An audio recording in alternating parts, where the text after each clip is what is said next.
እግዚአብሔር አምላካችንን እጅግ በጣም አድርገን ስለዚህ ቀን እናመሰግነዋለን። ይህን ጊዜ ስለሰጠን ዛሬ ምዕራፍ 6 የራእይ መጽሐፍ ቁጥር 1 ላይ ምን ያለ ነው? እግዚአብሔር ይመስገን። ምዕራፍ 6 ቁጥር 1ን አነብላችሁና ጸልየን እንጀምራለን። በእንስሶች አንዱ ነጎድጓድ በሚመስል ድምፅ መጥተህ እይ ሲል ሰማሁ። ቁጥር 2ን ልጨምር። አየው፣ እነሆ አምባላይ ፈረስ ወጣ፣ በእርሱ ላይም የተቀመጠው ቀስት ነበረው፣ አክሊልም ተሰጠው፣ ድልም እየነሳ ወጣ ይላል። እግዚአብሔር አምላካችን እናመሰግነዋለን። እንጸልይ። እግዚአብሔር በብዙ ብርሃን ወደ ህይወታችን እንዲመጣ አይኖቻችን እንዲያበራ እያመሰገንን እንጸልይ። ልዑል እግዚአብሔር አባታችን ሆይ ስለዚህ ስለተባረከ ጊዜ እጅግ በጣም አድርገን እናመሰግናለን፣ እንባርካለን፣ ከፍ ከፍ እናደርጋለን። አባት ሆይ በዚህ ሰዓት ወደ ዙፋንህ ተጠግተናል። አንተም በእኛ እኛም በአንተ አሁን አለን። በመንፈሳችን በመንፈስህ አብርሆት ማለትም ግንኙነት ሆኖልን ያንተ ድምፅ በኃይል እንዲለቀቅ፣ የህይወት ድምፅ እንዲለቀቅ፣ በህይወታችን ፍሬ እንዲያፈራ፣ ሰማይ ከምድር እንዲጋባ እግዚአብሔር ሆይ የነፍስ ሐሳብ ተሽሮ የመንፈስ ሐሳብ ከፍ ይል ዘንድ ክርስቶስ በህይወታችን በሙላት ይመጣ፣ ይገለጥ፣ ይወጣ፣ ይታይ ዘንድ እነሆ የእውነት ቃል በብዙ መለቀቅ ይለቀቅልን ዘንድ እንጸልያለን። የህይወት ምንጭ ፍሰስ፣ በገነቴ ላይ ፍሰስ ተብሎ እንደተጻፈ እነሆ በምድሪቱ ላይ ፍሰስ። እግዚአብሔር ሆይ ከፍ በል፣ ተባረክ። ስለሰማህን ተመስገን። በነገር ሁሉ ክብር፣ ምስጋና፣ ውዳሴ ላንተ ይሁን። ተባረክ። ሃሌሉያ። በኢየሱስ ክርስቶስ ስም አሜን። ያው አንድ ርዕስ ይዘናል። የማህተም መፈታት የሚል ሐሳብ ነው እንግዲህ እየተመለከትን ያለ ነው እና ባለፈው የተነጋገርነውን ነገር ደግመንም የምናይበትን መንገድ አለና ልቀጥል። እንግዲህ የማህተሙ መፈታት በተለይ ምዕራፍ 1፣ ምዕራፍ 2፣ ምዕራፍ 3፣ ምዕራፍ 4፣ ምዕራፍ 5ን ዘልቀን መተናል። እያንዳንዱን ቁጥር ለማየት በብዙ የእግዚአብሔር አቅም ጸጋ አይተናቸዋል። አሁን ከዚህ ከምዕራፍ 6 ጀምሮ የምናየው እይታ ግን ከዚህ በፊት ካየነው እይታ በተለየ መልኩ ነው ወደ ህይወታችን የክርስቶስን መምጣት የምናየው እና የመጽሐፉ ስም ታስታውሳላችሁ። ምንድነው እሱ? የኢየሱስ ክርስቶስ ራእይ ተብሎ ነው በመጽሐፉ የተጻፈው። የዮሐንስ ራእይ ማለት ዮሐንስ ያገኘው ራእይ ተብሎ ነው። ግን ትክክለኛ ስሙ ግን የኢየሱስ ክርስቶስ መገለጥ ነው። የመጽሐፉ ስም የራእይ መጽሐፍ ስም የኢየሱስ ክርስቶስ መገለጥ ነው። ልክ እንደ ስሙ ነው ምኑ መጽሐፍ። ስለዚህ በዚህ በምናየው መልእክቶች ሁሉ ላይ የማንን መገለጥ ነው የምናየው? የክርስቶስን መገለጥ ነው የምናየው። ይቅርታ ልጆቹን ትቻቸዋለሁ። ሶሪ ወጥቻለሁ። ታውቃላችሁ? አዎ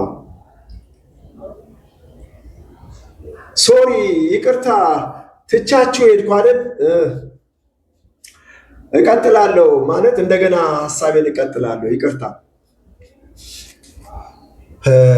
ኔትወርክ ነው። እሺ፣ እዚህ ምዕራፍ 6ን እያየን ነው።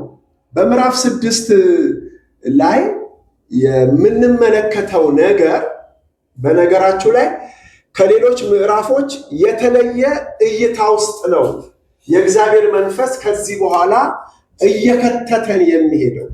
የመጽሐፉን ስም እያወራው ነበረ። የኢየሱስ ክርስቶስ መገለጥ ነው የመጽሐፉ ስም። ስለዚህ በዚህ ስፍራ ላይ የክርስቶስ ኢየሱስ መገለጥ በሕይወታችን ውስጥ እንዴት እንደሆነ በበለጠ የምናይበት ምዕራፍ ውስጥ ነው አሁን የምንጀምረው ወይም የጀመርነው ምዕራፍ 6 ምዕራፍ 7 ምዕራፍ 8 እስከ ምዕራፍ 22 ድረስ የጌታን መገለጥ በብዙ ኃይል የምናይበት ነው።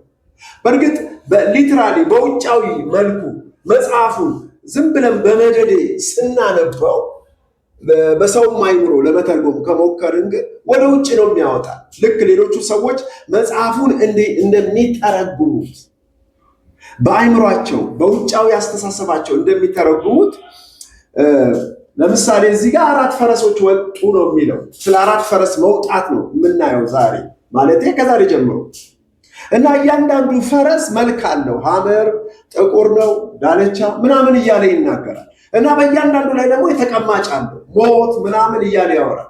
እና እነዚህን ነገሮች ፈረስ ሞት ወይ ጥቁር የሆነ ሰውዬ ተቀምጦ ሲሄድ ነው ምን የሚባለው የሚሳለው፣ ሌላ ነገር አይደለም። ቀስት የያዘ ሊዋጋ ምናምን የሚሄድ ሰው ልክ እንደዚህ በውጫዊ መልክ ነው ሰው ሁሉ መጽሐፉን ባነበበ ቁጥር የሚመለከተው። ግን ነው ወይ ብለን ስንጠይቅ አይደለም። በተለይ የራእይ መጽሐፍ ሌሎችም መጽሐፎች በሙሉ መጽሐፍ ቅዱስን እኛ የምናየው በቀጥታ ቃል በቃል አይደለም። መንፈስ በሚገልጥልን መገለጥ የቃሉን ሐሳብ ወደ ውስጥ ዘልቀን እግዚአብሔር የሚያሳየን እይታ ነው ማየት የምንችለው። ስለዚህ በዚህ በመጽሐፍ አተረጓጓማችን አመለካከታችን ከተለያዩ መጽሐፍ ቅዱስ እናውቃለን ቴዎሎጂ ቀመስ ከሆኑ ሰዎች ጋር እንጋጫለን። እኔ በተለይ ከብዙ ሰዎች ጋር እነዚህ ጓደኞቼም ናቸው፣ የቅርብ ወዳጆች አሉኝ። ከነሱ ጋር እንደዚህ አይነት ነገር መናገር ከጀመርን በቀጥታ የሚጀምረው ስለ ቃሉ ወይም ስለተነገረው ሐሳብ መናገር ሳይሆን መጽሐፍን እንዴት ነው የምትተረጉመው። ስለዚህ እዚህ ላይ አምባላይ ፈረስ ወጣ ሲል የሆነ አምባላይ ፈረስ እንደወጣ እኔ ምን አልልም አላስብም።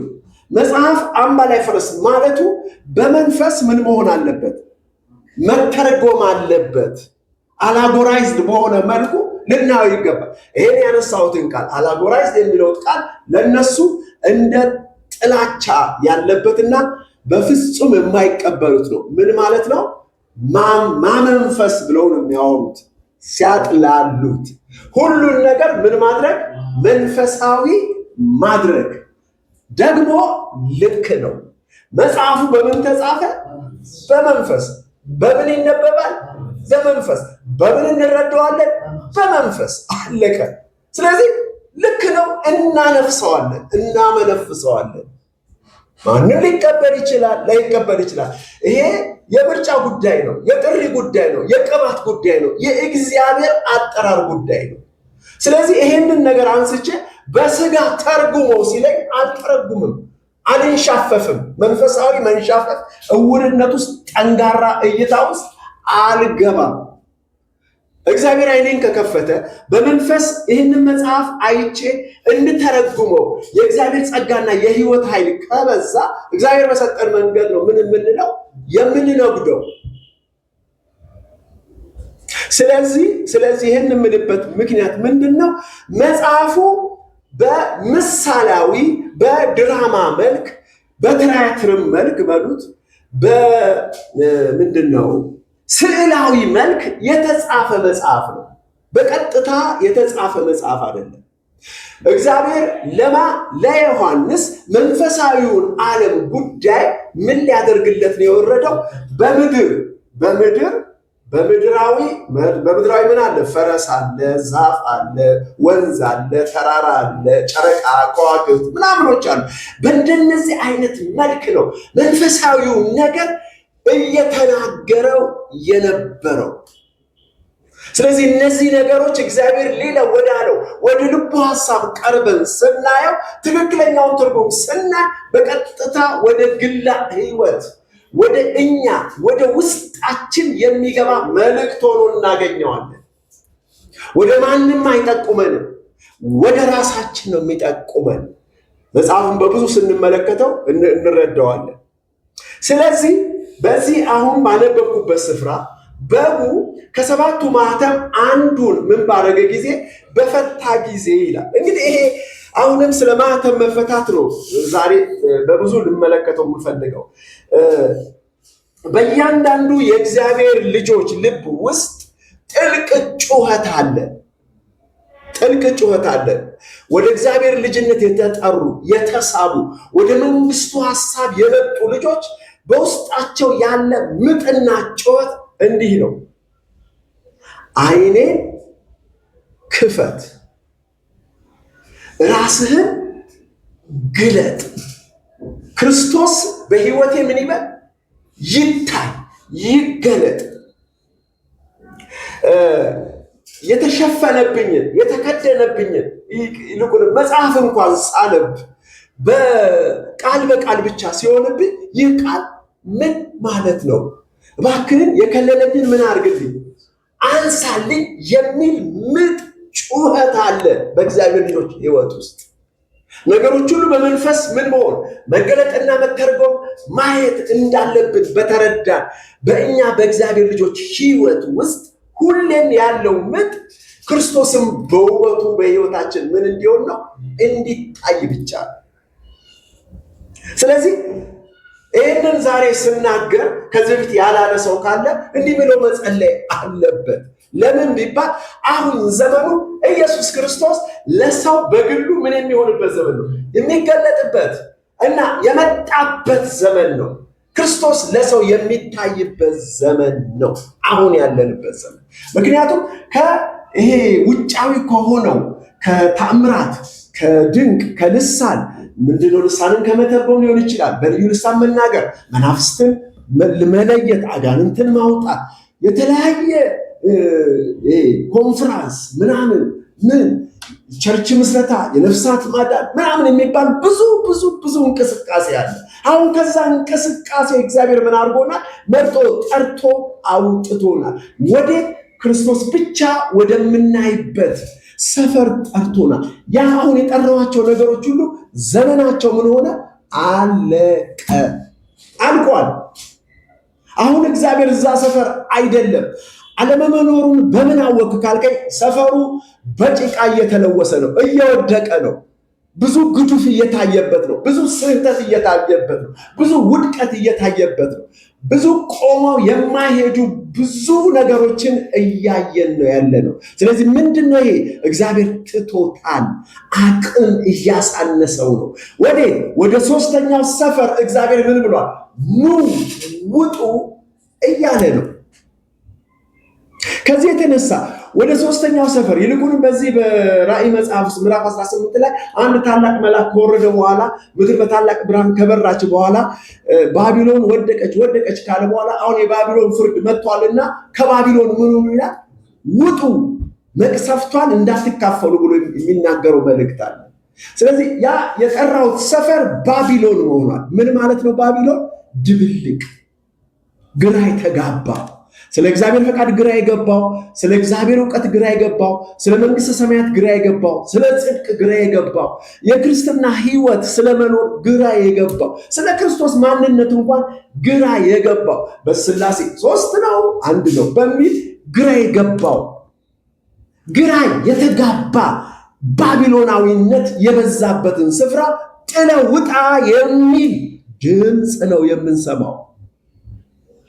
ስለዚህ ይህን ስፍራ ትተን ስንወጣ ወደ ልጅነት አምባ ውስጥ ስንገባ የጠራን እና የመረጠን በሕይወታችን መገለጥ የጀመረው ክርስቶስ አሁንም እንዲታየን ነው የሁል ጊዜ ምናችን፣ ጩኸታችን እና ጸሎታችን። የነገር ሁሉ የመገለጥ ምንጭ ማን ነው? ኢየሱስ ክርስቶስ ነው። እና ነገሩ ለምንድን ነው ወደዚህ ሐሳብ ውስጥ ይህን ሐሳብ እንድገልጥ የፈለኩት? ሰባት ምንድን ነው? ማህተም ነው። የሰባት ማህተም ምን መሆን ነው? መፈታት ነው። ስለዚህ ይሄ የሚፈታው ነገር ምንድን ነው የሚለውንም ሐሳብ ዛሬ ደግሜ ማስታወስ እፈልጋለሁ። ይህን ሐሳብ ለማስታወስ ወንጌል ለምንድን ነው የሚሰበከው የሚለውን ሐሳብ መመለስ ይቻላል። ለሰው ሁሉ ወንጌል ለምንድን ነው የሚሰበከው ካለ አስቀድሞ ሰው በእግዚአብሔር መልክና አምሳል ምን ሆነ? ተፈጠረ አይደለ? ይሄ ምንድን ነው? ይሄ የክርስቶስ መልክ ነው። ይሄ የእግዚአብሔር ምንድን ነው? መልክ ነው። ሰው በእግዚአብሔር መልክ ሲኖር ሳለ በገነት ውስጥ ምን ሆነ? ወደቀ። ጥፋት ተገኘ፣ አመፅ ተገኘ፣ ስህተት ተገኘና ሰው ምን ሆነ? የነበረው የእግዚአብሔር መልክ ምን ሆነ? ወደ ጨለማ ውስጥ ገባ ማለት ተከደነ፣ ተደፈነ። ከዛ ዘመን ጀምሮ አሁን እስካለንበት ዘመን በታላቅ ድቅድቅ ጨለማና በታላቅ ቀብር ውስጥ አለ። ይሄንን ነው ምን ያለው መጽሐፍ? በሰባት ማህተም የታተመ መጽሐፍ በቀኝ እጁ ይዞ አየሁት ነው የሚለው። ይህንን መጽሐፍ በጉ ምን አደረገ ተባብለናል? በዙፋን ላይ ከተቀመጠው ምን አደረገው? ወሰደው ይላል። ከዛ ምን አደረገው? መጽሐፉ ከፈተው። በውስጡ ያለውንም ነገር ምን ማድረግ ጀመረ? ማንበብ፣ መመልከት ጀመረ። ይሄ ድራማዊ ስዕላዊ በሆነ መልክ መንፈሳዊ ነገር ምን ተብሏል ማለት ነው? ተነገረ ማለት ነው። ስለዚህ የዚህ ነገር ሚስጥር ወይም ደግሞ ትርጉም ምን እንደሆነ ተመልክተናል። ይህ በእግዚአብሔር ቀኝ የተያዘው ምን የሕይወት መጽሐፍ በምን በሰባት ማህተም የታተመው መጽሐፍ የሰው ሁሉ ምንድን ነው? ሕይወት እንደሆነ ነው። የትኛው ሕይወት? የወደቀው የሰው ሕይወት በአሮጌው አዳም በሃይማኖት፣ በሰው ጥበብ፣ በሰው ፈቃድ፣ በሰው ስሜት፣ በሰው ፍላጎት የተሞላና በሱ የተሸፈነ የክርስቶስ ሕይወት። ስለዚህ ነው ማንም ሊፈታ አልቻለም የተባለው። አዎ የሕይወትን እንቆቅልሽ ከክርስቶስ ኢየሱስ በስተቀር ማንም ሊፈታው እንደማይችል ተረጋግጧል። ስለዚህ ወደ ክርስቶስ መወሰዱ፣ ክርስቶስ ከአብ ዘንድ ምኑ መቀበሉ፣ መጽሐፉን መቀበሉ ትክክልና እርግጠኛ ነገር ነው ማለት ነው። አሁን በክርስቶስ እጅ መጽሐፉ ገብቷል። ስለዚህ መጽሐፉን ምን ማድረግ ጀመረ? መክፈት ጀመረ። ስለዚህ ከፈተ ማለት ወንጌል ተሰበከ ማለት ነው። ወንጌል ተሰበከ ማለት ነው። ያ የተዳፈነው የእግዚአብሔር ምን መልክ፣ ያ በጨለማ ውስጥ ያለው የእግዚአብሔር መልክ የወንጌል ብርሃን ምን እንዲልበት እንዲበራበት። ይህን የሚያስታውሰን ሁለተኛ ቆሮንቶስ ምዕራፍ 4 ላይ ያለውን ሐሳብ እንመልከት። ቁጥር 3 ጀምሮ ወንጌላችን የተከደነ ቢሆን እንኳን የተገደለባቸው ለሚጠፉ ነው፣ ለእነርሱም የእግዚአብሔር ምሳሌ የሆነው የእግዚአብሔር ምሳሌ የሆነ የክብሩ የክርስቶስ የክብሩ ወንጌል ምን ብርሃን እንዲያበራላቸው። ይቅርታ ይህንን ቃል ልድገመው። የክርስቶስን የክብሩ ወንጌል ብርሃን እንዳያበራላቸው የዚህ ዓለም አምላክ የማያምኑትን ምን አረገ ይላል? አዎ እንዳያበራላቸው የዚህ ዓለም አምላክ የዚህ ዓለም አምላክ የማያምኑትን ሐሳብ ምን አረገ? አሳወረ ይለናል። ስለዚህ ኢየሱስ ክርስቶስ ጌታ እንደሆነ እንጂ ራሳችንን ምን አንልም፣ አንሰብክም። ስለ ኢየሱስ ራሳችን ለእናንተ ባሪያዎች እናደርጋለን። እንግዲህ እዚህ ጋር የእግዚአብሔር ምሳሌ የሆነው ማን ነው? የክርስቶስ የክብሩ ምን ተባለ? ወንጌል ተባለ። ተመልከቱ፣ ወንጌል የእግዚአብሔር ምንድን ነው? መልክ ነው። መልክ ነው። አያችሁ፣ ወንጌል ኢየሱስ ክርስቶስ ነው። ኢየሱስ ክርስቶስ ምንድን ነው? የእግዚአብሔር ምሳሌና መልኩ ነው። ክርስቶስ ኢየሱስ ማለት እግዚአብሔር በስጋ ማለት ነው። እግዚአብሔር እንደ ሰው ማለት ነው። ስለዚህ ይሄ ሐሳብ ይሄ እውነት እንዳያበራላቸው የዚህ ዓለም አምላክ ምን አድርጓል? የማያምኑትን ሐሳባቸው ምን አድርጓል? አሳውረዋል ነው የሚለን። እንግዲህ ይህንን የተሸፈነ የታወረ ሐሳብ በክርስቶስ ወንጌል ብርሃን ብቻ ምን ይላል? ይበራል፣ ይገፈፋል ማለት ነው። ኢየሱስ ክርስቶስ ጌታ እንደሆነ መስበክ ማለት ምን ማለት ነው? ኢየሱስ ያድናል ማለት አይደለም። እንድትረዱ ኢየሱስ ያድናል ማለት የጸጋ ወንጌል ነው። ኢየሱስ ጌታ ነው ብሎ መስበክ ማለት ደግሞ የመንግስት ወንጌል ነው። ምን ማለት ነው? ጌታ ኢየሱስ ነግሷል። የት ነው የነገሰው? አየር ላይ አይደለም፣ በአንተ ውስጥ። ያንተ ጌታ ነው። የሁለንተና ተቆጣጣሪ ነው። ያንተ ጌታ ክርስቶስ ወደ ህይወት ምን ሆኗል? መጥቷል። ክርስቶስ ነግሷል በአንተ ምድር ላይ ዘውድ ደፍቷል፣ በዙፋን ተቀምጧል፣ ሁሉን እየገዛ ነው ብሎ መናገር ማለት ያ የሚጠበቀው ኢየሱስ ምን ሆኗል ማለት ነው? መጣ ማለት ነው። እግዚአብሔር ይመስገን። ሲሰቀል በድካም ነው አይደለ? በትንሳኤው ደግሞ በኃይል ተነሳ፣ ወደ ሰማይ አረገ። ሲመጣ በምንድን ነው ተብሏል? በኃይል ነው የወረደው። ሊፈርድ ነው የመጣው አይደለም እንዴ? ወንጌል የኢየሱስ ክርስቶስ መመለስ እንደሆነ ብዙ ሰው አያውቅም። ታውቃላችሁ? ምክንያቱም ክርስቶስ ለምንድን ነው የሚመጣው ብሎ ያስተምራሉ ብዙዎች። ሰው ጮክ በልልኝ፣ ለፍርድ ይመጣል ይላሉ። እና የሆነ ነጭ ወንበር ላይ የሆነ ሜዳ ላይ ቁጭ ብሎ ህዝብ ምን ብሎ ተሰብስቦ እዛ ጋር ቁጭ ብሎ ነጭ ልብስ ለብሶ እያንዳንዱን ሰው በዚህ ወደ ግራ በዚህ ወደ ቀኝ ብሎ እዚህ ጋር አደጋለም እያለ የሚፈርድ ይመስለዋል። ይሄ እውርነት ነው። ይሄ የእግዚአብሔር ልብና ሐሳብ ትርታውን አለመረዳት ነው። መጽሐፍን በግርድፉ ከውጭ እንዲሁ ምን ማድረግ ነው? በሰው አይምሮ መተርጎም ነው። ለዚህ በሽታና ለዚህ ስህተት ሰውን የዳረገው። አሁን የተናገርኩትን ለመተርጎም እኔ ጊዜ የለኝም። ብዙ ስብከቶች ስላሉ ሰዎች ገብተው መስማት ይችላሉ።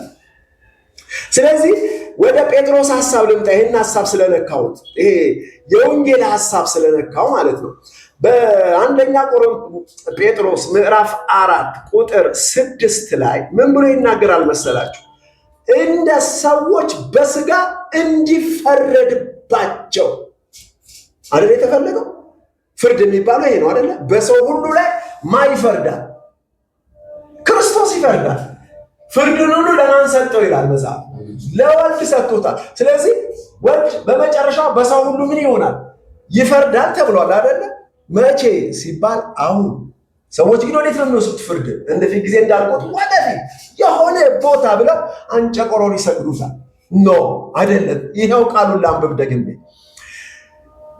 እንደ ሰዎች በስጋ እንዲፈረድባቸው በመንፈስ ግን እንደ እግዚአብሔር እንዲኖሩ ስለዚህ ምክንያት ወንጌል ለሙታን ደግሞ ተሰብኮላቸው ነበር። ስለዚህ ወንጌል ለማን ነው የሚሰበከው ማለት ነው?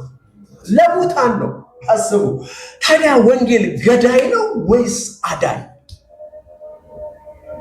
የወንጌል ፍርድ አጥፊነት ነው ወይስ አልሚነት? የወንጌል ፍርድ ወይም የጌታ ኢየሱስ ክርስቶስ መፍረድ ሰው ሊያጠፋው ነው? ገሃነመ እሳት ሊቀቅለው ለዝንተ ዓለም? እንዲህ አይነት ነው አይደለም። በመንፈስ አይኖቻችን በርቶ ማየት ከቻለን አይደለም። ፍርዱ ይህ አይደለም። ሰዎች በምንድን ነው የሚፈረድባቸው? ሳነብ ሰምታችኋል። በስጋ የሚዘራ ምንድን ነው? መበስበስን ያጭዳል። በመንፈስ የሚሰራ የዘላለም ሕይወት። ስለዚህ መንፈሳችን የእግዚአብሔር ማንነት ነው። ይህን ሀሳብ ለመያዝ አሁን ያሳብኩትን ያነሳሁትን ሀሳብ ለመያዝ ወደኋላ ልመለስ። የሰው እውነተኛ ማንነቱ ስጋው ሳይሆን መንፈሱ ነው። በዘፍጥረት ምዕራፍ 1 ቁጥር 26 እና 27 ላይ ሰውን እንደ መልካችን እንደ አምሳላችን ምን እናደርግ? እግዚአብሔር ሰውንም በመልኩና በአምሳሉ ምን አደረገው? ፈጠረው። ወንድና ሴት አድርጎ ፈጠራቸው። አለቀ። ሰው እዚህ ጋር ተፈጥሮ አልቋል። ምን አይነት ሰው ካልከኝ የማይታይ በእግዚአብሔር መልክ የሆነ እግዚአብሔር ይታያል አይታይም። ስለዚህ የፈጠረውን ሰው ምን አይልም አይታይም፣ ራሱን ነው የሚመስለው። እግዚአብሔር ይባላል። ስለዚህ መንፈስ ነው የሰው እውነተኛ ማንነት። ፍሮም ዘ ቢግኒንግ በመጀመሪያ የሰው ማንነቱ ምኑ ነው? መንፈሱ ነው። እግዚአብሔር ከራሱ አብራክ ነው ምን ያደረገን? የወለደን። የዘሩ ዘር ነን፣ የእሱ ልጆች ነን፣ ከአብራኩ የተገኘን ክፋዩ ነን። ይሄ ስለ መንፈስ መናገር እንጂ ከእናትና ከአባታችን የተወለድንበትን ስለ አዳማዊ ስጋዊ ዘር መናገራችን አለመሆኑን እርግጠኛ ነው። ስለዚህ የተዳፈነው እና በስጋ በነፍስ ፈቃድ በነፍስ ስሜት በነፍስ ህይወት ውስጥ ተዘፍቆ ያለው ይሄ መንፈስ ነው ታተመ የተባለው፣ በሰባት ማህተም ታተመበት የተባለው። ስለዚህ ክርስቶስ ሰባቱን ማህተም መፍታት ሲጀምር ይሄን ሰው ወይም ክርስቶስ ማንነቱን በሰው ሁሉ ምን ማድረግ ነው? ማንቃት ነው ማለት ነው። ስለዚህ ያዘር ምን አይልበትም ማለት ነው። አቤት ያዘር ይፈረድለታል እንጂ አይፈረድበት። የሚፈረድበት ግን ማላይ ነው። ይሄ ወንጌል ስንሰብክ ምን እንደሚሆን ነገር እኮ እንደ እግዚአብሔር በመንፈስ እንደ እግዚአብሔር ምን እንዲኖሩ በስጋስ አያችሁ፣ የስጋ ማንነት ምን ሆኖ ተገፎ እግዚአብሔር ይመስገን የመንፈሱ ማንነት ምን እንዲል ነው? እንዲነና እና እንደ እግዚአብሔር ምን እንዲኖር። ስለዚህ እንደ እግዚአብሔር የምትኖረው በመንፈስ እንጂ። ስለዚህ በስጋ ፍርድን ሁሉም ሰው ምን ያደርጋል? እኛም በስጋ ፍርድን ተቀብለናል፣ እየተቀበልን ነው። አሁን ማንም ከፍርድ የሚያመልጥ የለም። አያችሁ፣ ሰዎች ስለ ፍርድ ሲያወሩ በኢየሱስ ያመነ በዚህ ወይ በኢየሱስ ያላመነ በዚያ። የገበያ ሽንኩርት አይነት ቋንቋ ነው። ገበያ ላይ የሚመደብ ሽንኩርት አይደለም ሰው ላይ። ይሄ ተረት ነው። ይሄ የተረት ትምህርት ነው። ዝቅተኛ የዘቀጠ ትምህርት ነው። ኖ የእግዚአብሔር አሰራር እንረዳው፣ እንምጣ፣ ከቃሉ ጋር እንጋባ፣ ከፍ ወዳለ ሰፈር እንምጣ። ስለዚህ ሰዎች በስጋ ይፈረድባቸዋል። ማንም ሰው በስጋ የዘራውን ዘር ያገኘዋል። አዳማዊ ባህሪው ምን ይባላል? ይፈረድበታል። ዋጋውን ያገኛል። በእሳት ብትል፣ በድል በሚቃጠል ብትል፣ በሰይፍ ብትል፣ በመዶሻ ብትል ይሄ ስጋ ይሄን ሁሉ ምን ያደርጋል? ከእግዚአብሔር ዘንድ ይሄን ሁሉ መቅሰፍት ይቀበልና ይነጻል። መንፈሱ ምን ይሆናል? ነፃ ይወጣል። እግዚአብሔር ይመስገን። ስለዚህ የነዚህ አራት ፈረሶች ግልቢያ ይሄንን ነው የሚያመለክተን። እያንዳንዱን እንገባበታለን። አሁን መንደርደሪያ ሀሳብ ነው እያወራ ያለው። ስለዚህ ወንጌል ለሰዎች ስንሰብክ በስጋቸው ላይ ምን እያደረግን ነው? እየፈረድን ነው። ስጋቸውን እንዲሞት መንፈሳቸው እንዲነቃ። ስለዚህ ወንጌል ማለት ኢየሱስ መጣ ማለት ነው። የእግዚአብሔር መንግስት ተገለጠ ማለት ነው። አየህ፣ ክርስቶስ የሰበከው ወንጌል ይሄ ነው። ይሄ ዛሬ የሚሰበከውን አይደል። መጽሐፍ ቅዱስን እንክፈት። ወንጌልን ክርስቶስ ወንጌል ሲሰብክ ምንድን ነው ያለው? ታስታውሳላችሁ? ምንድን ነው? በእኔ እመን ትድናለህ ያለው። እነሆ የእግዚአብሔር መንግስት ምን ሆናለች? መጥታለችና ምን ሁን? ንስሐ ግባ እና ከዛ በኋላ ነው በወንጌል የምታምነው ይልሃል። ስለ እግዚአብሔር ምን መሆን ነው የሚናገረው? ስለ እግዚአብሔር መንግስት፣ ስለ መንግስተ ሰማያት መምጣት ነው። ክርስቶስ ምን ያደረገው? ወንጌልን ሲሰብ ትኩረት አድርጎ የተናገረው። እንግዲህ የእግዚአብሔር መንግስት ወንጌል ምን አለው ማለት ነው? ክቡድ ነው፣ ከባድ ነው፣ ክብር ያለው ወንጌል ነው። ተራ ወንጌል አይደለም። ማንም የእግዚአብሔር መንግስት ወንጌል መንቀፍ አይችልም። በጣም የሚያስደንቀኝ ነገር በራሱ ምን ያለው ነው? ኃይል ያለው ነው። የጌታ የኢየሱስ ክርስቶስ መንግስት ነው። ኢየሱስ ክርስቶስ ጌታ እንደሆነ እንጂ ራሳችን ሰው ራሱን የማይሰብክበት ቦታ ቢኖር በዚህ ወንጌል ስር ብቻ ነው። ወደ ሌላ ሰፈር ግባ። የትኛውም ሰው ሲያወራ እኔነቱን ካልጨመረ አያወራ። እኔነቱን ለመቅሰፍት፣ ለሰይፍ፣ ለእሳት እያጋለጠ የሚሰብክ ወንጌል የቱ ብቻ ነው? የእግዚአብሔር መንግስት ወንጌል ብቻ ነው። ጌታ ኢየሱስ መጣ ካልኩ እኮ የት? በአየር ላይ ሊሆን አይችልም። ታዲያ ኢየሱስ የት ነው የሚመጣው ካልከኝ፣ በእኔ በአንተ ውስጥ።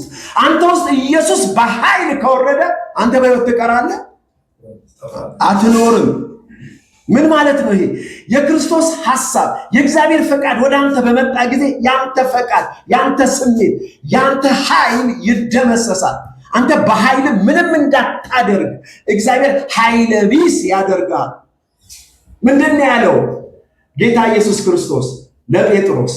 ጎልማሳ በነበርክ ጊዜ ወደ ፈለክበት ምን ታደርግ ነበር? ትሄድ ነበር። ማለት ይሄ የቸርች ሲስተም ስርዓት ነው። ልንገር፣ የሁለተኛው ሰፈር ነው። ዛሬ ወንጌል ልሰብክ ወዴት መሄድ አለብኝ? ወደ ገጠር መግባት አለብኝ ይላል። ዘይት ነበር። እሄዳለሁ እላለሁ፣ በራሴ እኮ ነው። ወጣለሁ፣ እዛ ቸርች ከፍታለሁ፣ ሰብካለሁ፣ ምን ሮጣለሁ፣ ወዲህ ሮጣለሁ፣ ወዲያ ሮጣለሁ፣ አጋንንት አወጣለሁ። ምን ይሄ የሥጋ ሐሳብ ይበዛዋል፣ የሰው ስሜት ይበዛዋል፣ የሰው መንገድ ይበዛዋል። እግዚአብሔርም ጸጋውን ይሰጣል፣ ችግር የለበትም። የሰፈሩ ባህሪ ነው። ልብ በል፣ እግዚአብሔር ነገሩን ይቃወመዋል ማለት አይደለም። በቃ እዛ ጋር ሰው አለ፣ የሰው ፈቃድ አለ። በሰው ፈቃድ ታቆ እግዚአብሔር ጸጋውን ጠብ ጠብ ጠብ ያደርጋል፣ ታገኘዋለህ። ግን ፐርፌክሽን የለም። ወንጌል ከሰበኩ ሰዎችን ካዳንኩ በኋላ እኔ በውስጤ ምንድነው ንስሐ ገባለሁ ገብቼ። እንዲያውም አንድ ጊዜ ትልቅ ኮንፍራንስ መሰረተ ክርስቶስ የሚባል ቸርች እዛ ዘዋይ አካባቢ ነው። ምንድነው ከዘዋይ ወደዚህ የሆነች ከተማ ናት። በቃ ትልቅ ኮንፍራንስ ነው። ጠሩኝ፣ መጣሁ፣ አገለገልኩ። ብዙ ሰው ተፈወሰ በእጄ ላይ። ከዛ መጨረሻ ላይ የነሱ ባህል ነው። እሺ ሰው ካገለገለ በኋላ አገልጋዮቹ ይሰበሰባሉ።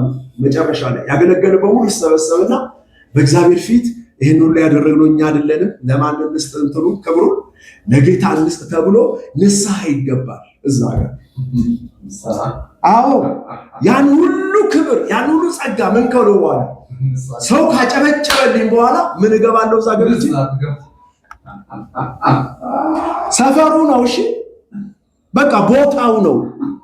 ምን እያወራ ነው ካልከኝ፣ ኃጢአት አለ፣ ሰይጣን አለ፣ ድካም አለ፣ ውድቀት አለ። እዚህ ሰፈር ውስጥ አየህ፣ ውድቀት አለ። ወደ መንግስቱ ስትመጣስ በመጀመሪያ ፍጽምናን ለብሰሃል። እግዚአብሔር ይመስገን። ለምን ካልከኝ፣ ወንጌሉ የመንግስቱ ወንጌል በምን ፈርዶ ነው የሚያስገባ? በስጋ እኔነትህን ምን አድርጎት ገሎት ነው። እኔ ከክርስቶስ ጋር ምን ሆኛለሁ? ተሰቅያለሁ። አሁን እኔ ሕያው ሆኜ ክርስቶስ ግን በእኔ ሕያው ሆኖ ይኖራል። በክርስቶስ ማንነት እንጂ ማንም በእግዚአብሔር ፊት መቆም አይችልም። ስለዚህ እዛ ጋር ንስሐ የሚገባው እንደገና ወደ በማፊት ለመቆም ነው፣ በእግዚአብሔር ፊት ነው። ያችንም ሰዓት ደግሞ ምንድናት? ፊት ጊዜ እንደዚህ አስቤ ነበር፣ እንደዚህ ተሳስቼ ነበር፣ ይቅር በለኝ። ይሄ ደግሞ ትክክለኛ ንስሐ አይደለም። ንስሐ የሚለው ምንድነው? ሜታኖያ ነው። ዘሪል ማይንድ ቼንጅ፣ ወደ እውነተኛ ማንነት መምጣት፣ በክርስቶስ ሕይወት መገኘት ማለት ነው ንስሐ እንጂ እያንዳንዱ የሰራውን ስራ ቆጥረ ሪፖርት የምታደርግበት አይነት ነገር አይደለም። አየህ። ስለዚህ እዚህ ጋር ፍርድ አለ፣ ትክክለኛ ሰይፍ አለ። ትዝ ይላችኋል ገነት ላይ የቆመው ምን ሰይፍ? ሁለተኛ ማን እንዳይገባ? አዳም ከሕይወት ዛፍ ምን እንዳይበላ። አየህ። ስለዚህ በዚህ ሰይፍ ተሰንጥቆ ያልሞተ የሕይወትን ዛፍ አይበላም። የሕይወት ዛፍ ገና መንግስተ ሰማያት ሞቼ ነው የምገባው የምበላው እዛ ሰማይ ላይ። እንደገና እግዚአብሔር ዛፍ ሊተክል ነው እዛ ማዶ። እንግዲህ የቸርች ሲስተም ጨዋታ እንደዚህ ነው።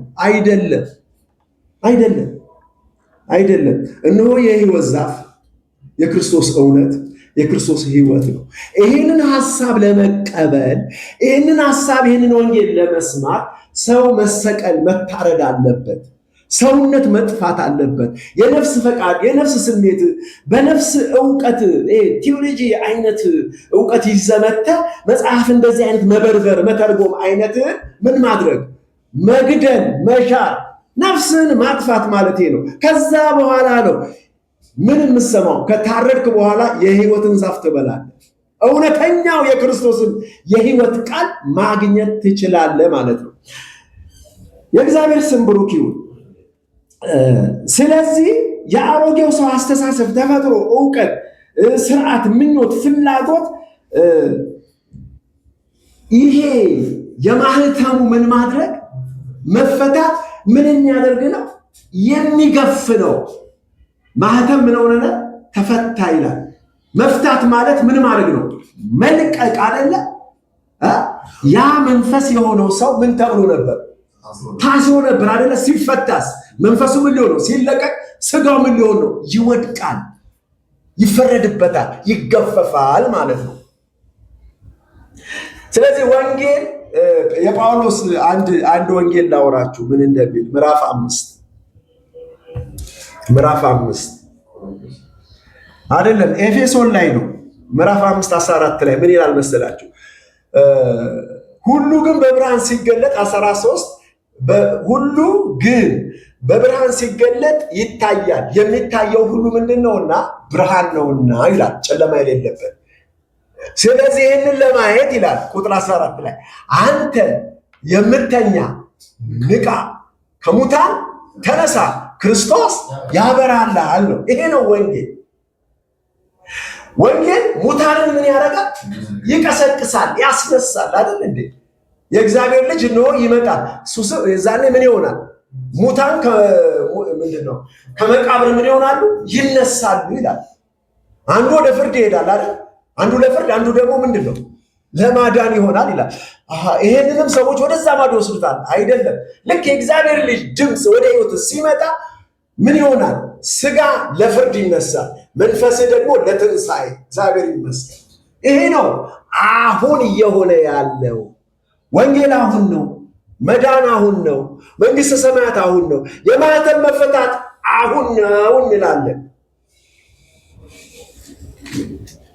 ማህተሙ ሲፈታ ሂደት አለው። በተለይ የሰባቱ ማህተም አፈታት፣ የሰባት ማህተም መለከት፣ እንደገና ደግሞ ምንድን ነው የሚለው መቅሰፍት።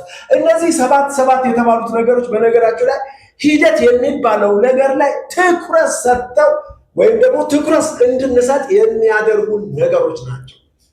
ሰባቱ ማህተም በአንድ ጊዜ ምን አይልም፣ አይፈታም። ብትንትን አድርጎ አልፈታው። መጽሐፉን ስንጀምር ምንድን ነው ያለ? እስቲ ላንብበው። ራእይ ምዕራፍ 6 ቁጥር 1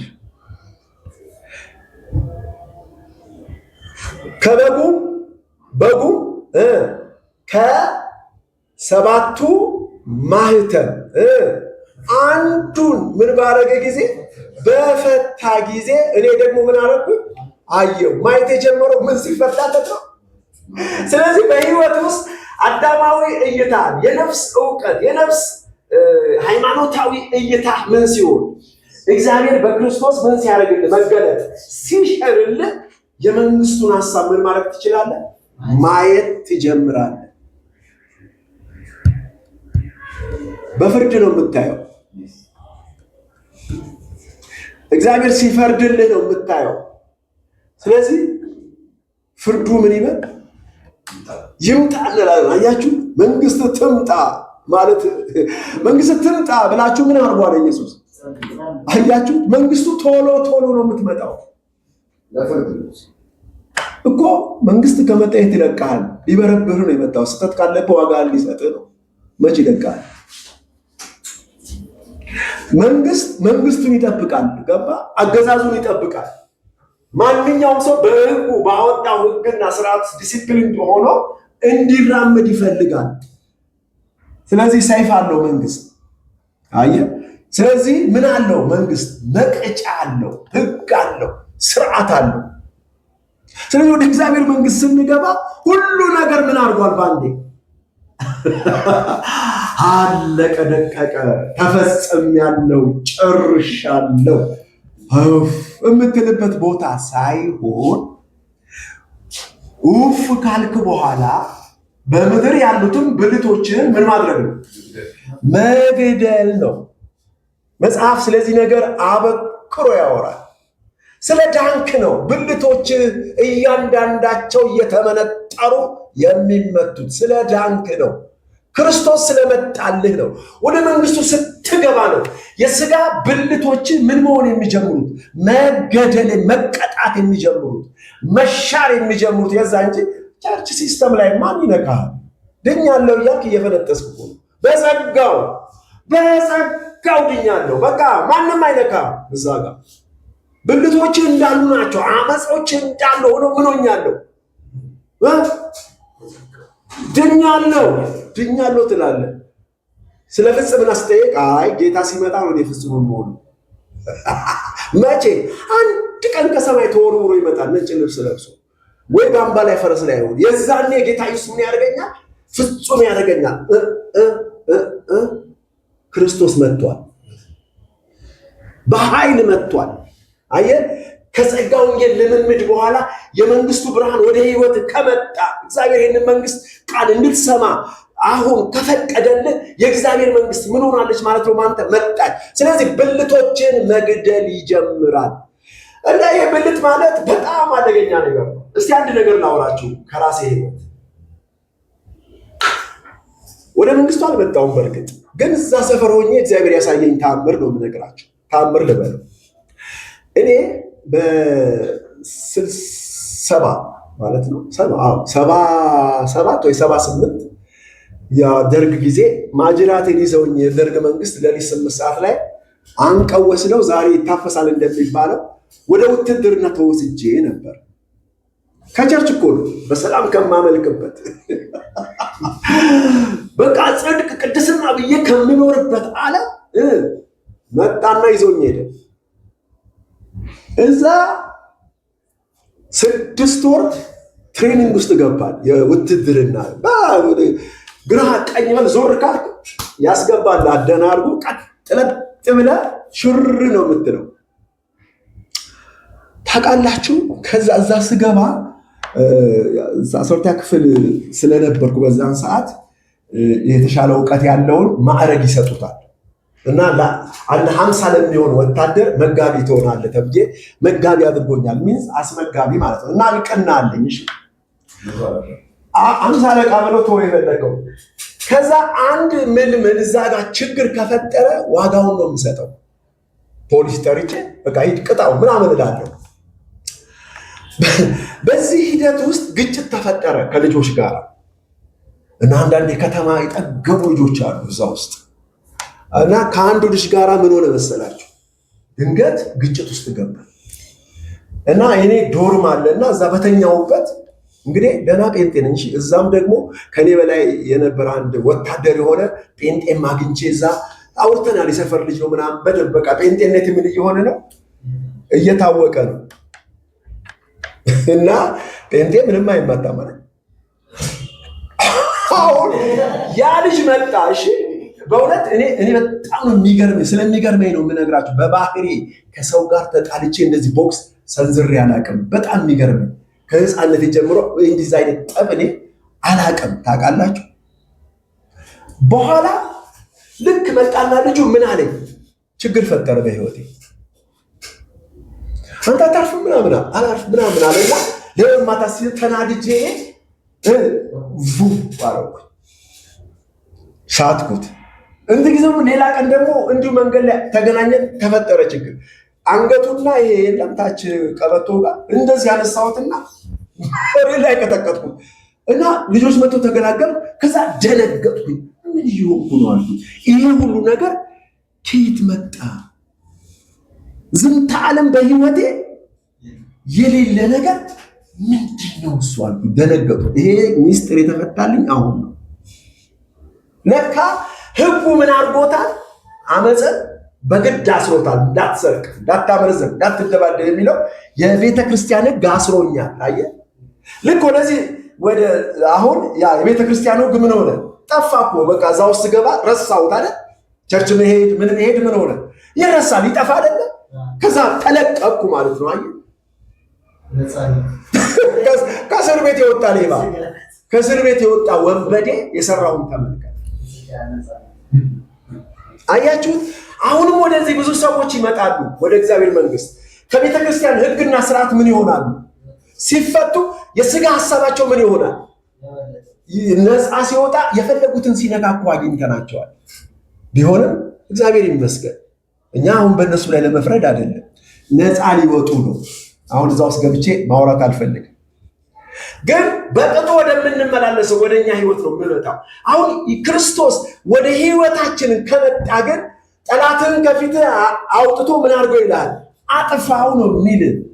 አየህ፣ ክፉ ብልቶችን ከህይወት ምን ያደርጋቸዋል? ኖ አስቀድሞ ይገለጣሉ፣ ይታያሉ። ይኸውልህ ስድብም ይወጣል ካፍ። ሌላም ችግር አምልጦ ምን ሊሆን ይችላል? ሊከሰት ይችላል። ከዛ በኋላ ምን ትላለህ አንተ? ከዛ በኋላ ትደነግጣለህ፣ ታፍራለህ። እኔ እንዲህ ነኝ እንዴ ምናምን ትላለህ። ማታነሳው ማታወርደው ነገር የለም። ከዛ በኋላ ለመጸለይ እንዴት እንደዚህ ሆነ፣ እንዴት እንደዚህ ወጣ ብለህ ቡራ ከየረየው የምታነሳ ከሆንክ እግዚአብሔር ገና እልክህን እስክትጨርስ ድረስ ያቺ ባህሪ በአንተ ውስጥ ደጋግሞ እንዲመጣ ያደርገዋል። ልንገር፣ ለምን እዚህ የፍርድ ቦታ ነው። እሺ እንዴ ይሄ በማስመሰል እንደዛ ለቸርች በጸሎት በምናምን ብለህ እንዲህ የምታልፍበት ሰፈር ላይ አይደለህም። እዚህ ጋር አያችሁ፣ እግዚአብሔር ስህተታችንን እንዲህ ካወጣ ከገለጠ በኋላ እናፍራለን አይደለ? አፈርኩ አይደል? ከዛ በኋላስ ይሄን ነገር እኔ ማስተካከል አልችልም። ስለዚህ ለማመተው ያለብኝ እዚህ ላይ ምንም ድርድር መተው አንጥፎ ለእግዚአብሔር ምን ማድረግ ነው? መልቀቅ ብቻ ነው። የእግዚአብሔር ምሕረት ብቻ የእግዚአብሔር ጸጋ እንዲመጣ መጠበቅ ነው። የእግዚአብሔር አቅም እንዲመጣ መጠበቅ። በራስ የምትሄድ ከሆነ አሁንም ስትወድቅ ትገኛለህ። ችግር የለውም። አየህ፣ ነገር ግን የእግዚአብሔር ሰዓት ሲመጣ ፍርድ ይወርዳል። የዛኔ ምን ይሆናል? ከህይወት ያ ነገር ይጠፋል። እናው ከዚህ በፊት አይተው የማታውቀው ትዕግስት በህይወት ሲፈጠር ታያለህ። የእግዚአብሔር መንግስት አሰራር ደግሞ ይደንቃል። ልክ በህይወት ሌላ ጊዜ የምትበሳጭ የምትናደድ የሆንክ ሰውዬ እንዴ ምን እንደመጣ አታውቅም። ጸጥ ብለህ ትሁት የዋሁን አይ ችግር የለውም ብለህ ለሰው መልስ ትመልስ ትገኛለህ። ከየት ይመጣል ካልከኝ በመጠበቅ ጥበቃ የሚባል ነገር አለ። እኛ የጽድቅን ምን ፍሬ በመንፈስ ምን እናደርጋለን ይላል ኤፌሶን 5 ይመስለኛል 5 ወይስ ገላትያ ሶሪ ገላትያ ምዕራፍ 5 እሺ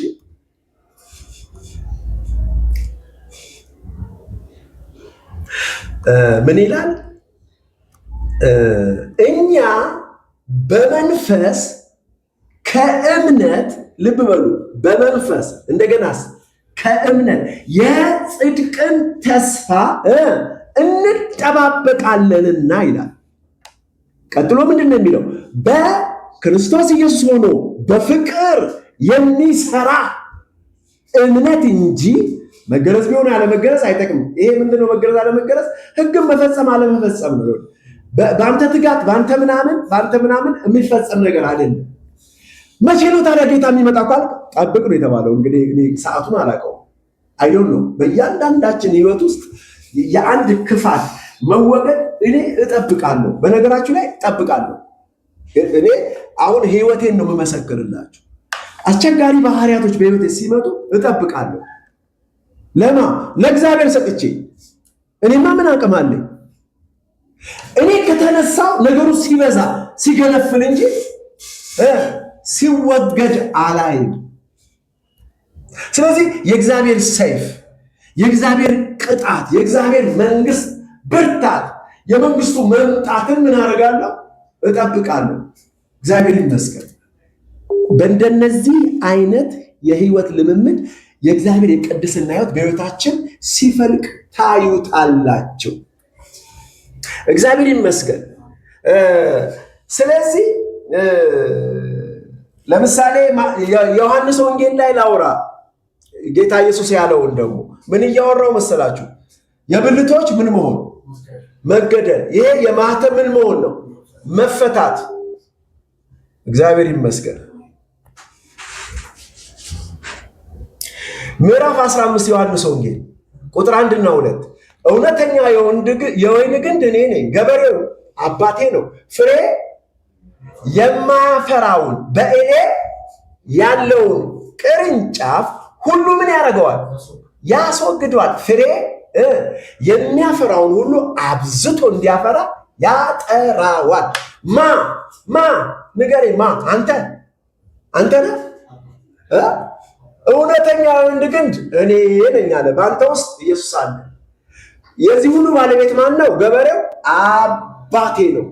ፍሬ የማያፈራውን በእኔ ጋር በእኔ ያለውን ምን ቅርንጫፍ ሁሉ ምን ያደርገዋል? ፍሬ የሚያፈራውን አብዝቶ እንዲያፈራ ምን ያደርገዋል? አዎ አያችሁ። ስለዚህ ይሄ አሰራር የማን ነው እንጂ የማናችንም አይደለም። በዚህ ጉዳይ ላይ ለምን ይሄ ሆነ ለምን ያ ሆነ ብለን እንደ ባለቤት ጥያቄ የምናነሳበት ነገር የለም። ህይወታችንን አሳልፈን ለእግዚአብሔር መስጠት የሚባለውን ሐሳብ ከተረዳ ከማኖር በስተቀር እግዚአብሔር ደግሞ ሰነፍ አይደለም፣ የሚሰራ ነው። ምን ይሰራል እግዚአብሔር በህይወታችን ውስጥ? ስለዚህ የአሮጌው ሰው አስተሳሰብ፣ የተፈጥሮ ዕውቀት፣ ምኞት፣ ፍላጎት በመግረዝ ምን ያደርገዋል? ያስወግደዋል እንጂ በአንድ ጊዜ በቅስፈት አይን ፍጹም ሰው ሆነን አንገኝም ለማለት ነው። ህይወታችን ማን ነው ያለው ቆላስይስ? ህይወታችን ማን ነው? ክርስቶስ ነው። በኋላ እንግዲህ እኛ አብረን ከክርስቶስ ጋር ምን እናደርጋለን? እሱ ሲገለጥ እንገለጣለንና ተስፋ ሰጠንና እንግዲህ በምድር ያሉትን ብልቶቻችሁ ምን አድርጉ አለ። በቃ አለ። ይኸውልህ አሮጌው ሰዋችን ከክርስቶስ ጋር ምን ሆኗል? ተወግዷል፣ ተሰቅሏል። ግን ብልቱ አለ ካለ ታምናለህ? ብልቶች አሉ ሲል ምን ማለት ነው? አስተሳሰቦች አሉ። ሰውየው የለም። ልብ በል። ሰውየው ከሌለ ብልቶች ካሉ ኃይለ ቢስ ናቸው። እሺ ልንፈራቸው አይገባም። እግዚአብሔር ይመስገን። ስለዚህ በክርስቶስ ድል የተነሳ ስለሆነ በህይወታችን አሁንም ስርዓቱን የእግዚአብሔርን ስርዓት አሰራር ጠብቀን ስንሄድ የሚሸነፍ ነው ማለት ነው። ግን ይህንን ስርዓት እስክንለምድ ድረስ እግዚአብሔር በህይወታችን ውስጥ ቀስ ብሎ ሊራመድ ይችላል። ይህንን የጽድቅን ተስፋ በእምነት እንጠባበቃለን የሚለውን ሐሳብ እንካፈላለን። እግዚአብሔር ይመስገን። እንግዲህ ክርስቶስ ራሱ በዚህ ምድር ላይ ስራውን ጨርሶ ለመሄድ ስንት ዓመት ፈጀበት? 3 ዓመት ተኩል ነው የፈጀበት። አየህ፣ በአንድ ቀን ምንም አልሰራም። ምን እያወራው ነው? የልጅነት ጥሪ ከተቀበልክ በኋላ የልጅነት ጥሪ ማለት ምን ማለት ነው? ይሄ በኢየሱስ መን ትድናለህ ተብሎ የዳንክበት ሰዓት አይደለም። አሁን የልጅነትን ልጅ ወደ መብሰል ደረጃ ደረሰ የሚባለው ነገር የለም። ከህፃንነት ወደ ጉልምስና ስትገባ፣ ከህፃንነት ወደ ጠንካራ ህይወት ስትገባ ማለት ነው። እዛ ጋር ነው መግደል የምትጀምረው። እሺ ልጅ ነህ እንጂ ከእንግዲህ በኋላ ባሪያ አይደለም። ልጅን ከሆንክ የእግዚአብሔር ምንድነው? ወራሽ ነህ ነው። ወደዚህ ህይወት መጠራት ነው የተባለው። ይሄ ህይወት መጠራት ማለት ወደ መንግስቱ መግባት ማለት ነው። ስለዚህ የመንግስቱ በር ደግሞ የማህተሞች ምን መሆን ነው? መፈታት መጀመር ነው ማለት ነው። እግዚአብሔር ይመስገን። ይህን ሐሳብ ካስጨበጥኳችሁ ወደፊት ልሂድ። እንግዲህ ወደ 7ቱ ማህተም አፈታት ውስጥ ስንገባ አሁን የታየው የዮሐንስ ራዕይ ምዕራፍ 6 ትንሽ ላውራና ልጨርስሽ። ጨርሳለሁ። 6 ትንሽ ላውራ ሲጀምር ትንሽ ሰዓት ስለወሰድኩባችሁ እስቲ እስከ ቁጥር 8 ድረስ ላንብበው። በጉ ከ7ቱ ማህተም አንዱን በፈታ ጊዜ አየው። ከ4ቱ እንስሶች አንዱ ነጎድጓድ የሚመስል ድምፅ መጥቶ ሲል ሰማሁ። አየው፣ እነሆ አምባላይ ፈረስ ወጣ። በእርሱ ላይ የተቀመጠው ቀስት ነበረው፣ አክሊልም ተሰጠው። ድልም እየነሳ ወጣ፣ ድል ለመንሳት። ሁለተኛ ማህተም በፈታ ጊዜ ሁለተኛ እንስሳ መጥቶ ሲል ሰማሁ። ሌላ ዳማ ፈረስ ወጣ። በእርሱም ላይ ለተቀመጠው ሰላምን ከምድር ይወርስ ዘንድ ሰዎች እርስ በርሳቸው ይተራረዱ ዘንድ ስልጣን ተሰጠው። ታላቅ ሰይፍ ተሰጠው። ሶስተኛ ማህተም በፈታ ጊዜ ሶስተኛው እንስሳ መጥቶ ሲል ሰማሁ። አየው፣ እነሆ ጉራቻ ፈረስ ወጣ። በእርሱም ላይ የተቀመጠው በእጁ ሚዛን ያዘ። በ4ቱ እንስሶች መካከል ድምፅ፣ 1 ርቦ ስንዴ በዲናር፣ 3 ርቦ ገብስ በዲናር፣ ዘይትና ወይንም አትጎዳ ሲል ሰማሁ። 4ተኛው ማህተም በፈታ ጊዜ የ4ተኛው እንስሳ ድምፅ መጥቶ ሲል ሰማሁ። ቁጥር 8 አየሁ፣ እነሆ ሐመር ፈረስ ወጣ። በእርሱም ላይ የተቀመጠው ስሙ ሞት ነበረ። ሲኦልም ተከተለው። በሰይፍና በራብ በሞትም በምድርም አራዊት ይገደሉ ዘንድ ከምድር በ4ተኛው እጅ ላይ ስልጣን ተሰጠው ይላል። አምስተኛውን ስታነቡ ፈረስ የለም። እስከ አራተኛው ማህተም መፈታት ግን ምን አለ? ፈረሶች አሉ። 4 ፈረሶች ሲታዩ እናያለን። ስለዚህ የመጀመሪያው ማህተም መፈታት የ4 ፈረሶች ምን መሆን ነው? መገለጥ ነው፣ መታየት ነው። እያንዳንዱ ፈረስ ምን እንደሆነ በሰፊው እንመለከታለን። ግን ፈረስ ምንድን ነው ለሚለው ሐሳብ ጥቂት ላውራ። ፈረስ የኃይል፣ የውበት፣ የግርማ ሞገስ ምንድን ነው? ምሳሌ ነው። ሌላው ፈረስ በመጽሐፍ ቅዱስ ውስጥ በአብዛኛው የተጠቀሰው ስለ ምንድን ነው? ስለ ጦርነት ነው። ታስታውሱ ከሆነ ስለ ጦርነት ነው።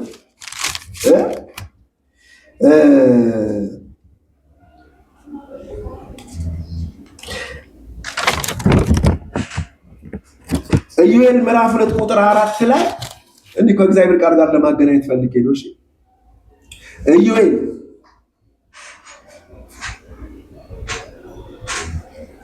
ኢዩኤል ምዕራፍ 2 ቁጥር 4 ምን ይላል?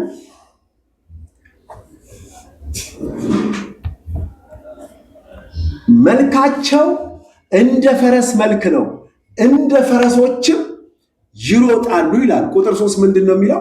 እሳት በፊታቸው ትባላለች፣ በኋላቸው ነበልባል ታቃጥላለች።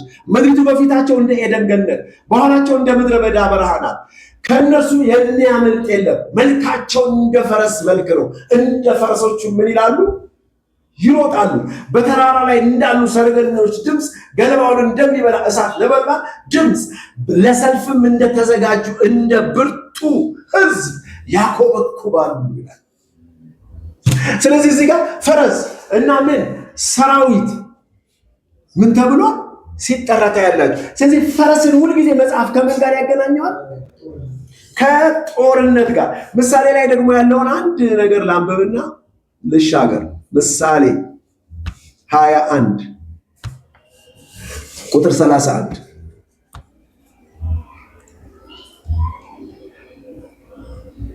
ፈረስ ለጦርነት ቀን ይዘጋጃል፣ ድል ግን ከእግዚአብሔር ዘንድ ነው።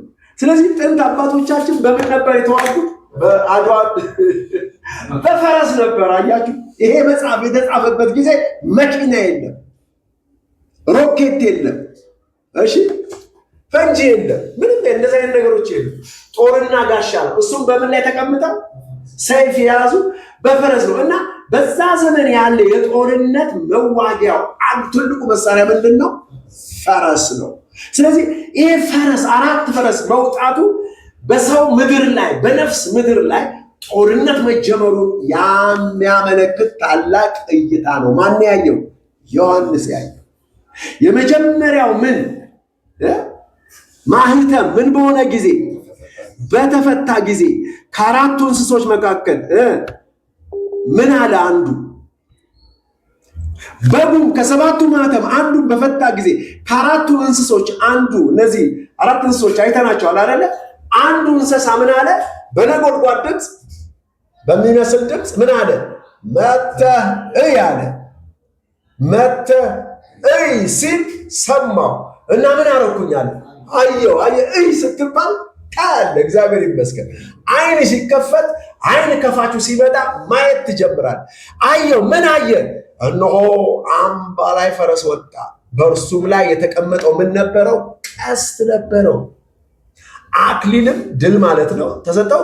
ድልም እየነሳ ወደ ድል ለመንሳት ወጣ ይለናል። ድልም እየነሳ ወጣ ድል ለመንሳት። ድል በድል የሚል መዝሙርም አለ። እግዚአብሔር ይመስገን። ስለዚህ እነዚህ ፈረሶች የመጀመሪያ እይታችን 4ቱ ፈረሶች በምድሪቱ ላይ የሚጋልቡ ናቸው። በግልቢያቸው የሚገነሱትና የሚያጠፉት ምን አለ ማለት ነው? የምድር ብልቶች አሉ ማለት ነው። በምድር ብልቶቻችን ላይ ነው ምን የሚሉት? የሚጋልቡት። እግዚአብሔር ይመስገን። እኔ ይህንን ወንጌል በሰማን ቁጥር በህይወታችን የሚፈጠር ነገር አለ ማለት ነው። ጋላቢው ከመጣ አስብ፣ የፈረስ ኮቴ ምን የሚያደርገው ነገር አለ? የሚደፈጥጠው ነገር አለ አይደለ? በኮቴው በዱም እኮ እየገደለ የሚሄደው አለ። ግን ምን ይዟል አለ? ሌላው ቀስት ይዟል። በቀስት ደግሞ አነጣጥሮ የሚገለው አለ። እግዚአብሔር ይመስገን እና አይስትም። ድልም እየነሳ ድልም በመንሳት ምን ሆነ ይላል? ወጣ ይላል። ድል በድል ነው ማለት ነው። ይሄ ድንቅ ወንጌል ነው። እግዚአብሔር ይመስገን። እንግዲህ ማህተሞች ሲፈቱ የእያንዳንዳቸው የየራሳቸው የመገለጥ ህይወት አለ ማለት ነው። በህይወታችን እያንዳንዱ ማህተም በተፈታ ቁጥር በህይወታችን ምን የሚል የሚገለጥ የህይወት ምንድን ነው? ብርሃን አለ። ክርስቶስ የሚመጣው የሚገለጠው ከሩቅ ሀገር ከሰማይ አይደለም። አያችሁ። ስለዚህ በውስጣችን ያለውን የህይወትን መጽሐፍ ሊከፍት ነው ምን የሚለው የሚመጣው የኢየሱስ ክርስቶስን መምጣት ነው። በዚህ አራቱ እንስሶች የምናየው እና ይህን ያህል መግቢያው ካየ የሚቀጥለው ጊዜ ደግሞ ወደ ውስጥ እንገባለን። ተባረኩ።